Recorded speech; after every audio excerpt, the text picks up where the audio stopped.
being comforted, being at peace. There's so much peace in my life now that I did not have before, because I was pressing forward for something that I didn't know what I was pressing forward to. And so now the gospel shows me that I do know what I'm pressing forward. My name's Jennifer Grove, and I've lived here in Marshville, Missouri all my life. And I grew up going to church at a Baptist church. I was baptized in Panther Creek in Fordland, Missouri. And that was kind of my background with church. I had been, as an adult, looking for a home church for quite some time. And kind of where my story began with the Church of Jesus Christ of Latter-day Saints was not knowing that's where it was going. I was walking around here on our property one day, and I was just scrolling on Facebook, walking around, and I saw an ad for a business coach. So I started learning the principles that Sitima teaches. Sometimes what we are looking for isn't really what we need and what we get. Everyone's had all of this excitement in their voice about General Conference. And so one day on the call, I was just like, so can somebody tell me what General Conference is? And it was like the whole group was like, there was all of this, I could tell, even though we're all on mute, we can't see each other's faces, that there was all this chatter. Like a lot of people didn't know that I didn't belong to that I wasn't a church member. And so that was great. And that day I had a message after the call from someone named Telalini. And she had asked me if I would be her guest to go to General Conference in Utah. So I had a few days notice, and they flew me to Utah to General Conference. And I didn't know who she was. I just was like, I need to be there. So while I was out there, I just kept hearing in every talk that I needed to go home and serve my family. I had had another trip planned for that following week, and I just didn't go because I just kept hearing, no matter what the talk was about, I just kept hearing, go home and serve your family. And so that's what I did. And the blessings from that were just that as I show up better for my family, it just goes better. Someone on the call in Australia shared with her missionaries about me, and then he reached out to the sister missionaries here, and then they came here.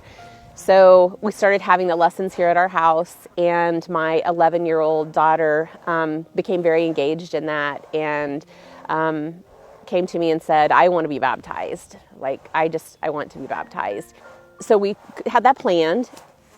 And then on the phone call with Sitima, he said to me, asked me how I felt about that. And of course I was excited. I loved that for her. And he said, have you thought about being baptized?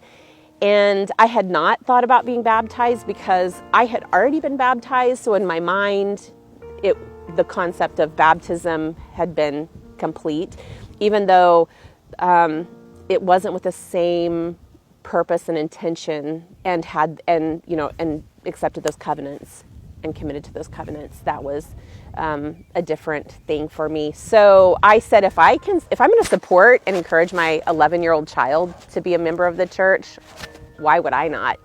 So our ward had, 75 people at the baptism, and so beautiful. They sang I Am a Child of God, the group in my Come Follow Me call. They sang it in English, Tongan, and Samoan, and it was beautiful. So that's how the baptism came to be. So for me, taking those covenants, it gives you more clarity and more focus and guidelines to follow. I feel like I've always been faithful. I have never had a wavering faith in God. but it's that clear path. And something else that's really important to me is when we talk about reading the Book of Mormon, or if the Book of Mormon is true, those things, I know a lot of people, a discussion is like, have you read not to just me, but to people who are members, have you read the Book of Mormon? And something that I've done so I can study that. So if you dig really, really deep into that book and use it as a study. And so something that I've loved doing has been finding a person that I can share that book with that maybe isn't a member. And how I get that book into their hands is finding a word or words that would be relatable to them. So that's been a really good blessing for me, has been able to share. And the best way to feel comfortable sharing with me has been to learn as I'm sharing, because the comfort level for me to share with somebody else, it's been really high, because I've been very transparent with saying, I'm learning this and this has made me feel good, and I want you to have that same feeling too. So often we look outside ourselves and we look outside Heavenly Father for answers, right? We're looking for answers. We have problems with taking a test and we immediately have to hire a tutor, or we have to find someone who's an expert in that, or we need to make a business decision. And you're like, I need counsel from someone else that's in that same business, or someone who's a financial expert, that sort of thing. And so I've taken it back to me and to Jesus Christ, and the answer's there. Like, these answers are there. They've been there this whole time, but we've all been, seeking around, looking, when it's just right there. When we try to do things on our own, and we're not patient, and we don't listen to the voice, when we don't follow those callings, that we're missing out on so much. We're missing out on so much. And for me, being patient, listening. So I know for me that reading the Book of Mormon and being really, really deep down into the gospel where it needs to be for me has